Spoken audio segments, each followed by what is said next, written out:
একটা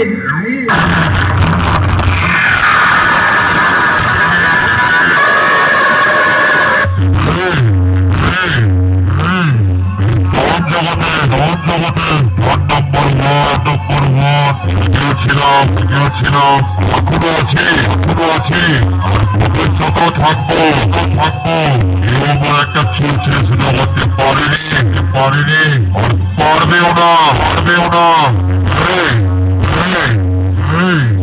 জগতে number one গিয়েছিলাম এখনো আছি আর ভবিষ্যতেও থাকবো।